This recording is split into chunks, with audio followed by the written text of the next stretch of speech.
Welcome in, welcome in. Saturday night means it's time for DFS Chalk Talk, brought to you by Triple Play Fantasy. We get it going right after this.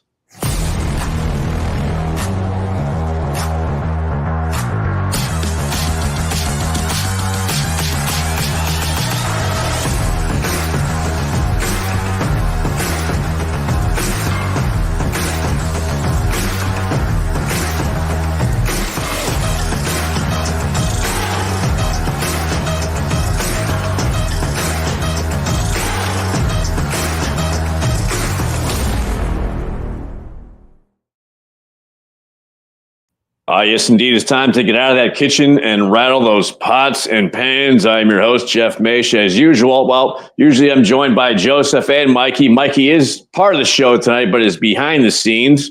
Joe, I love the t-shirt, by the way. How was your week, my friend? Hey, it was a good week. I'm concert recuperating, birthday celebrating, and going to try to get some consistency back into the NFL after that week 2, which was a bizarro one from a result perspective and a fantasy perspective. That's right. Well, happy belated birthday from all of us here. Joe turned 44, just like Mike and I already are, back on Wednesday, I believe, right, Joe? And you celebrated by going to see Pearl Jam a couple times at Fenway, which sounds outstanding. I mean, give us a little recap maybe on those shows. I'll tell you, one show ended with John Krasinski, Justin Theroux, and Peter Gammons playing tambourine on Rockin' in a Free World with the lights up in Fenway Park. That ended night 1, so that was pretty cool. That's pretty neat. That's pretty neat. So, if you haven't joined us before, we get into all things DFS, where we help you with your Sunday main slate. At first, we'll get into what we got to look out for injuries this week. There were a bunch we got into last week, but Joe, what do you got for an update as far as this week is concerned? Yeah, this week, the main quarterback one, and quarterbacks quieted down a little bit after 2 and everything. But one piece of good news, I guess, is Jordan Love has gone from, pretty much out to now a game time decision potentially for tomorrow.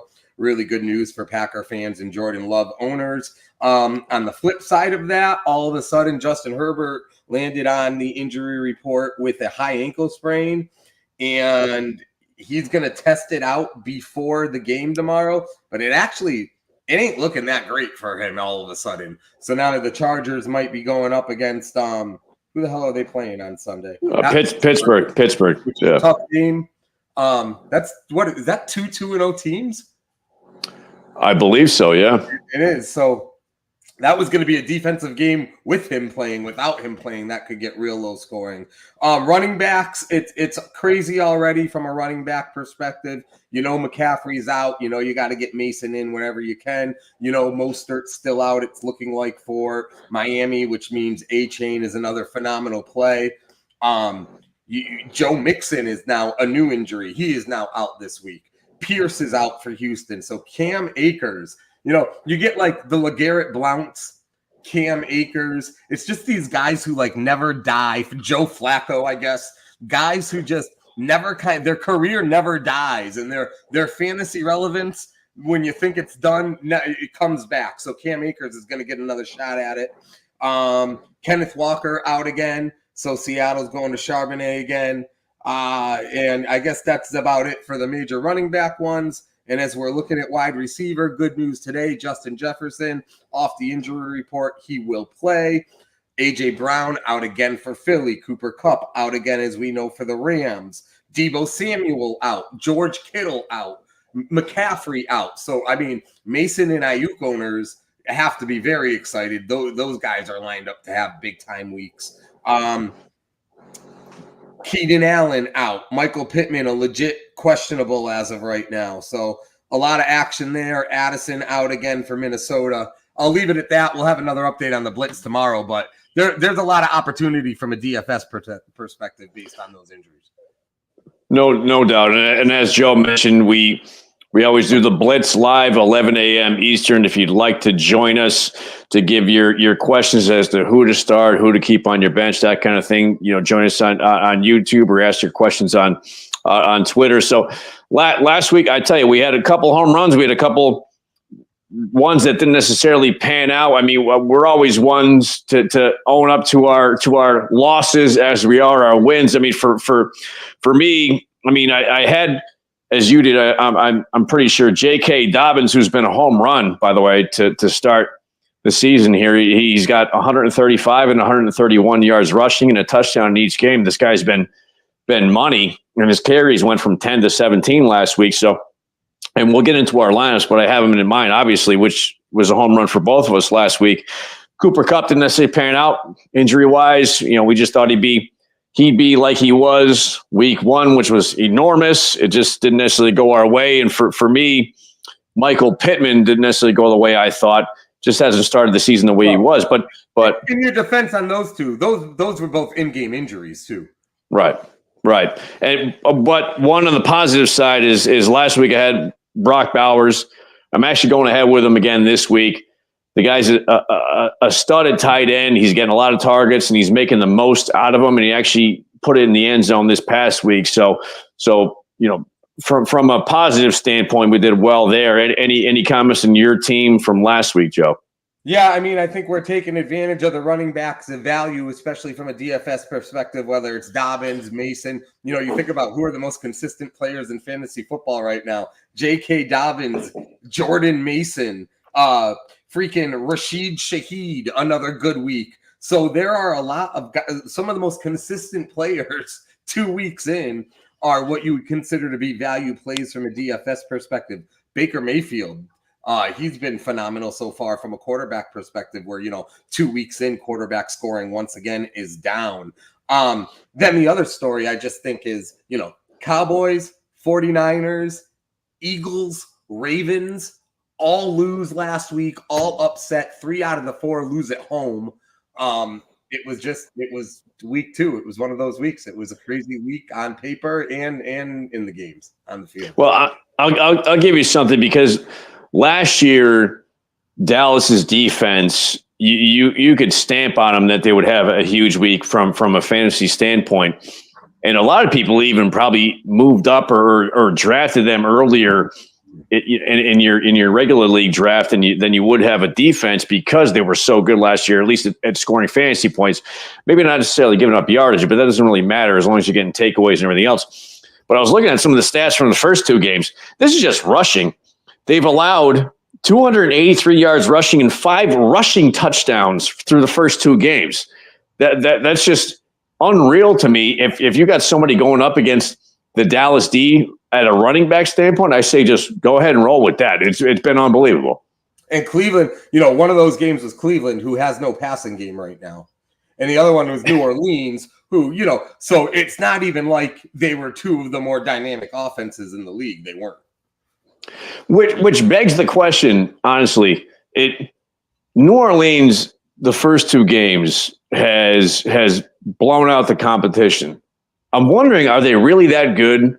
You brought up Shaheed, who is in my lineup this week too, which again we'll get into. But Shaheed hasn't really gotten many targets and he only has 7 receptions, but he's really made the most out of it and had some home runs and has had a touchdown in each of the first 2 games.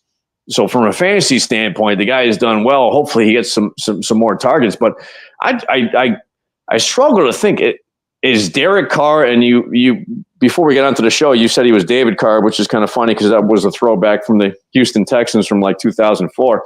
So are the Saints really that good? I don't know. We'll see, I guess. Kamara's back. And I'll be honest, I wanted no part of Kamara early in a draft. I didn't last year either. Last year he started the year suspended. And then I feel like he had a couple of big games, but I don't ever feel like he consistently got going last year. But I mean, DraftKings, 22 points week 1, 47 points week 2. So, you've set it up perfectly. They're playing a team ripe for the pickings from a rushing defense perspective. You got to assume they're going to shove Kamara down their throat and then let Carr sit back there. He doesn't make a ton of mistakes, and he's got Shaheed and Olave. Those are pretty decent weapons. The Taysom Hill gimmicks, they got a good thing going there. It's going to be interesting to see. The Cowboys are going to got to come out a little desperate after last week. So it'll be interesting to see how that one plays out. No doubt, and especially from a DFS standpoint, and you just brought it up, if you didn't have Kamara, that kind of sunk you last week. I mean, the guy had 4 touchdowns and 180 combined yards. So if you weren't playing him, you pretty much really weren't winning a whole lot if it wasn't maybe head-to-head with somebody who also didn't have him. But in any case. Real quick, before we get off that, one interesting thing I saw, Carr is like one of the only quarterbacks. I think Baker Mayfield's done it also. Maybe Jalen Hurts and Josh Allen. But they're like the only quarterback. Carr and Mayfield scored 20-plus in both of their first 2 games. And very few quarterbacks so far this year have done that. True. And actually, that might be another one where week 1, they had Jaden Daniels, and he had a couple rushing touchdowns. I doubled down with him last week. Obviously, not so well last week. So I guess we'll see. I didn't take him this week, which I guess leads us into our lineups for this week and kind of go through who you got, who I have, and then we can kind of have a little analysis. I'll start with you, Joe. Who you got for this week's main slate lineup, I guess? Yeah, hold on one second here. We'll get the DraftKings lineup on. This is, again, the main slate on Sunday, 1 p.m. So, couple different lineups because with all of the injuries, there's just so many guys in my head where I'm saying to myself, I want to take advantage of what these guys cost. So a couple different iterations, but this is the one that I'm landing on. That's my main play. And we are starting with Carr at quarterback. They're playing Philadelphia.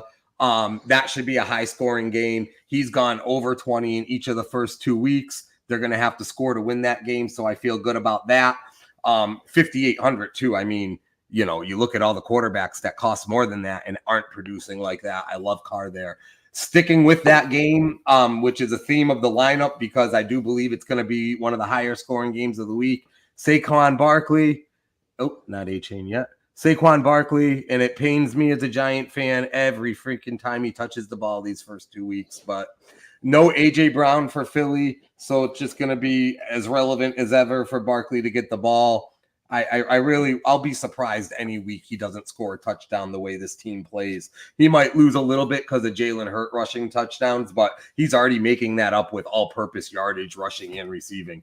Sticking with running back, A-Chain, I'm paying for running backs this week with Mostert out, with no quarterback there in Miami now. I love they're finally leaning on him from a volume perspective. You got to love these numbers. 7 targets and 7 receptions, both week 1 and week 2, 29 total touches in week 2, which wasn't even a good week for the team, losing at Buffalo, or against Buffalo, but loving him for that matchup.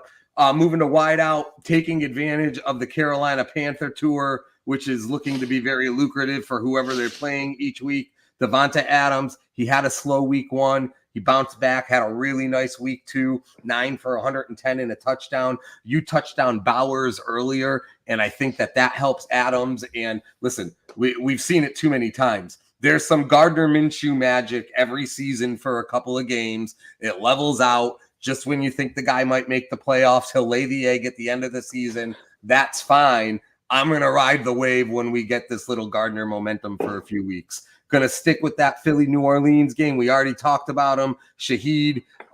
It's just hard. 5,300, and he went for, he's gone for 16 and 21. And the thing about it is he's got that Deshaun Jackson thing going. He doesn't need a lot of targets to do it. 4 for 90, 4 for 96, 3 for 73. Got in the end zone both weeks. Loving that at 5,300. Taking advantage of more injuries. No Debo, no Kittle for San Francisco. Jawan Jennings, who I feel like Purdy kind of likes anyways. He always kind of sneakily is involved even when they're at full strength. I like him for a lot of targets against the Rams. I wish the Rams were full strength because I think that game would be really good without Kupp and Nakua. Not sure what the Rams will do there, but I do like Jennings. No A.J. Brown, sticking to that Philly-New Orleans game. Goddard at tight end. He's coming in at only 4,600. He had 3 for 38, 4 for 31. Hasn't been great yet, but I feel like he's getting ready to pop. And without A.J. Brown, you got to believe he'll continue to get a good amount of looks. going to take advantage of the running back injury in Houston, and I'm going to give Cam Akers a shot at 4,700. I'm not playing him in every lineup like you do with some of these guys when this comes up, because I'm not saying I have a ton of faith in Cam Akers. But at Minnesota, I find it hard to believe that he couldn't get you to 50 to 60 yards and a touchdown. For 4,700, I think it's worth the shot. And then the defense that I am pretty much playing all week long is the Buccaneers. They've been pretty good. I mean, they've beaten Detroit, and I forgot who they beat week 1, but they're 2-0. Their defense has been decent. It hasn't translated fantasy-wise. Washington, home against Denver, Bo Nix. And I was just reading an article that the Steeler defense, who Bo Nix in Denver played week 2, the Steeler defense was shocked with how little of the playbook that they actually rolled out for Bo Nix in Denver, I guess meaning that he doesn't have a very good understanding of their playbook yet. It was so simple that Pittsburgh kind of had their way with them. The Buccaneers look good anyways at home, 3,000. I think that's a great value play at defense. I can't necessarily argue with that. That's almost amusing with Bo Nix. He's been highly touted by some, others not so much, but I guess we'll see what the hell he can do in Denver. And I hate to bash Denver too much because that is Mikey's team, although I'm pretty sure he said Bo Nix is garbage, but he can refute that when he's on next time.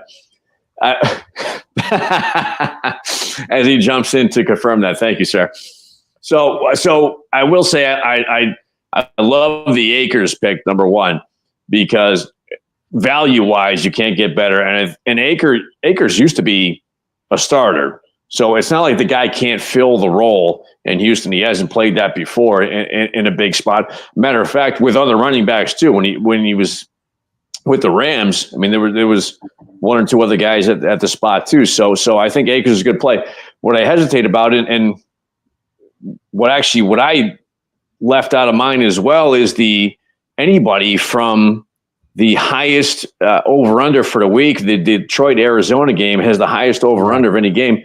I don't have any. Doesn't seem like you have any. You had a ton from Philly, New Orleans. What I hesitate about is there's so many from that game. If it doesn't deliver, you're kind of sunk. That's kind of where I'm at on that one. Yeah, no, and I'm putting another lineup up because I thought about that too, and I have Amon-Ra on that other one. Yeah, that Detroit-Arizona game. The thing about Detroit. So Amon-Ra, he had the big game last week. You feel good there. You probably feel good about Laporta, although I wouldn't pay his DFS price. The issue is, like, with Gibbs and Montgomery, it's just hard because Montgomery's getting in the end zone every week, but now Gibbs is priced like a number one. So it's like, do you really want to pay number one for Gibbs when you know Montgomery's taking a touchdown pretty much every single week? And then Goff, we've talked about it, the quarterbacks that don't run or whatnot. Goff, again, if Detroit's game plan goes to plan, Montgomery and Gibbs are having 30 carries. How much is there really for Goff? So as much as I like Detroit and I believe that to be a high-scoring game, I feel like the scoring on that team is just really dispersed from a fantasy perspective. But you're right. It is. If you're gonna gamble on anybody, it's going to be Amon-Ra. Yeah. Which it's tough to do. You mentioned I don't know how to price on DraftKings. On FanDuel, he's 9,100. He's one of the highest priced guys. But out of that game, also, who had a big game last week, you have Marvin Harrison Jr. And on probably some of my other lineups, I'll throw him in.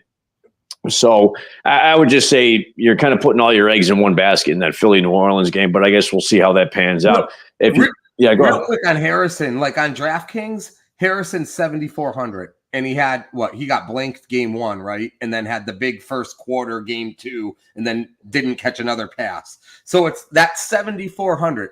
You got Nico Collins at 7,300, averaging 25 a week. You got Mike Evans. You got Devonta Smith with no A.J. Brown. Like, it just feels like, for me, that's hard for me to pull the trigger on Harrison with those other options, because you don't know for sure that Harrison's doing this every week yet. True. But with that over-under, I'm going to agree with Vegas on that one. Somebody's getting points. So we got to figure out who the hell's getting points from that game, because it's going to be you want to be. Montgomery's getting 1 touchdown, but he's only getting 50 yards. There's 12 points. James Conner's getting 1 touchdown and 75 yards. There's 15 points. It's dispersed, you know. But yeah, Harrison probably has a huge game, and I'm playing Amon-Ra. Just tough with those. You know, I'm dealing with the same thing with Montgomery in leagues too. Like, do you start Montgomery, and who do you start him over? Because, you know, yeah, you're probably going to get 12 to 15, and that's great. But there's not really much of a chance you're getting 25 or 30 from them, where most number ones you have that chance. True. So I don't know if you can go ahead and put my lineup from. Yeah, if you can put that up here. So, and the funny thing is, I kind of bag on you for not going anybody from the Detroit Arizona game when I did the exact same thing. So. At quarterback, I went C.J. Stroud. He's 8,200 at Minnesota. Well, I guess we'll kind of see what happens. The guy's been fairly consistent. He's going to get you 250 yards. He's going to get you a couple TDs. The shock of the year has been the Minnesota Vikings and Sam Darnold. I would assume you'd probably agree with that one, Joe. Yeah, and their defense has been good too so far. So we'll see what happens, but there has to be some points to be had there. So you got Josh Jacobs up on the screen there. This guy, he's 7,300. He's gotten a ton of touches. You got Malik Willis there, so he had more touches in week 2 than he did week 1. I have to assume that the trend will continue. He has not gotten in the end zone, which is the only thing that has pissed me off because I had him last week. He had a ton of yardage, just didn't have the touchdown. I have to assume this week, 7,300 at Tennessee, that he's going to get in the end zone. I guess we'll see. I agree with you on A-Chain. I mean, period. The guy's got a backup quarterback in there. He's the clear-cut number 1 back. And with Skylar Thompson at QB, how can you get away from him? Wide receiver, I guess I went with Jalen Naylor to start with a value there, but that was when I thought Justin Jefferson was questionable. I might change that out as we go, although he might be the number 2, so I guess we'll see what happens there. Addison's out still, right? Right. So Rashee Rice, 7,300 at Atlanta. He's a clear-cut number 1. I mean, the first 2 games, you can see it, 16.8 and 16 FanDuel points through the first 2 games, 15 targets, 12 receptions, 178 yards and a touchdown. The guy's going to be the number 1 option there. So how could you get away from him here at Atlanta, where they're going to be indoors and they're going to have to throw? Rashid Shaheed, we said it already. The guy's been consistent. He hasn't gotten many targets. He hasn't gotten many receptions, but he's gotten in the end zone each week, and he's made the most out of all his receptions. So I guess we'll see what happens there. Speaking of a guy who's made the most out of his opportunity, especially last week, 9 targets, 9 receptions last week, and got in the end zone. So I love this guy. So we'll see what happens, but I don't see this trend not continuing with Brock Bowers. So flex, speaking of, I don't see this trend not continuing. J.K. Dobbins, averaging 133 yards per game. He's got in the end zone each of the first 2 games. It's quite obvious the game plan for Jim Harbaugh there in L.A. I don't see the J.K. Dobbins train slowing down. So, and then defense-wise, Indy versus Chicago at home, they were fairly cheap in the grand scheme of things, 3,800 on FanDuel. But until Caleb Williams can actually prove himself to be a halfway decent quarterback, I'm going to put a defense up against him because he hasn't necessarily even put up a halfway decent game yet. So we'll see what happens from there. Any comments on your end from my lineup, Joe? Yeah, I mean, I love the overlap, right? Like we have Dobbins, Shaheed, A-Chain. I've got Bowers in a lineup too. I'll tell you something, another thing too, like Rashee Rice, like I was excited about him going into this year, but I knew they had Worthy. They signed Hollywood Brown, obviously Kelsey. Well, Hollywood Brown's done. Worthy, you know, he's a rookie. He's going to have some big games, it looks like. He's going to have other games where he's not involved. Kelsey is going to be there when it matters most, but they don't look like they're overly into the idea of getting Kelsey 12 targets between weeks 1 and 14 when they got the eye on another Super Bowl. Rice, I think, has glaringly now become like a number 1 wide receiver fantasy-wise. I think by the end of the year, He's going to be a keeper for a lot of people because you still didn't have to use overly high draft round to get him. And I think his price is going to keep on skyrocketing or climbing from a DFS perspective.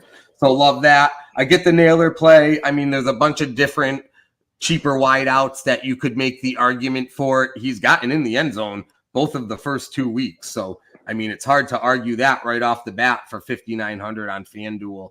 I'm just looking just to play a quick devil's advocate. I mean, Demarcus Robinson, 61. If you're, worthy 6,000, we just talked about that. But yeah, no, I like it. I would say, I guess the only other thing I'd look at is if Pittman's really ends up out tomorrow, Alec Pierce has had some interesting numbers there with Downs out. And I know Downs is back, but if Pittman was out, Pierce might be worth a look, but maybe not at the expense of Naylor. I like Naylor too. Jacobs, you can't argue with that volume. The only thing I probably would, if you told me to take this lineup, the only thing I think I'd change, honestly, is quarterback. I think that if for 8,200, I think I would look for somebody who might be able to put the ball on the ground and get you, more than the 14 or 16 a week that Stroud's gotten you so far. Hold on. Do I roll a dice and do Jaden Daniels again? Because he was 7,000 first week, jumped up to 79. Now he's under 79. Do I do the Jaden Daniels dance again? Where is he? You know what? He's not on the main slate. I apologize. So, we're going to leave him out because they're on Monday Night Football. So my apologies. So I guess without Stroud, I mean, sure, there are plenty of other options, and I guess I'll probably have to look at that, but that's a halfway decent point, Joe. But other than that, no, I like it. I mean, it's a new world. It's a funny, the guys again that are starting to become the pillar of consistency fantasy wise are not household names. Well, and I'm sorry, you brought up Kelsey, and this is just a kick in the nuts. If you drafted Kelsey in like first or second round, he has 7 targets overall. He has 4 receptions overall, 39 yards overall, and 0 TDs. This guy, until he breaks up with Taylor Swift, which we heard is coming on September 28th, a week from today. So we'll see if that comes to fruition. I don't know what's happening to the guy. He's a total disappointment. But you know what, though? If you're the Chiefs, why would you do any more with him right now? They've won both games. All you want him to do is be healthy in January. That's all they care about. So why put him in harm's way if they don't need to? That's actually a tremendous point, which I'll agree with you on. But from a fantasy standpoint, for anybody who took him first or second round, which most drafts did, then this is an enormous letdown. Almost more so than McCaffrey, because at least you can justify McCaffrey with the injury. Is what happened there. Don't even get me started on that. I mean, you couldn't play Tom Brady from a fantasy perspective pretty much for the last 5 years of his career. And I've said it from an NBA perspective, more DFS. I love LeBron James as much as everybody from New England hates him. I love LeBron James, but you can't play him fantasy wise either, because those guys are just, when you've won that much, it's not about the regular season. They don't care about the numbers anymore, and they just want to keep them healthy. So, Mahomes, these games in December, and they're going to be fantasy playoff games. I don't think Mahomes is playing in the fourth quarter of a December game if they're up 28-3. Why would he, when you're doing what the Chiefs have done and trying to accomplish what they're trying to accomplish? Good point. And I urge folks to follow the channel Triple Play Fantasy. Please do not follow us for NBA advice, because we have nothing to give outside of what Joe just said. So with that said, like we have the Blitz tomorrow morning, 11 a.m. Eastern. So join us on YouTube. We have our Twitter handles on the bottom. Ask some questions. You can do the start, sit, and have your questions in. Mike is joining us real quick with his youngster there. So we appreciate everybody. That's my top pick of the night. I'll tell you, it's good to have him on for the end. And as always, until next time, we got you covered. As I drop it.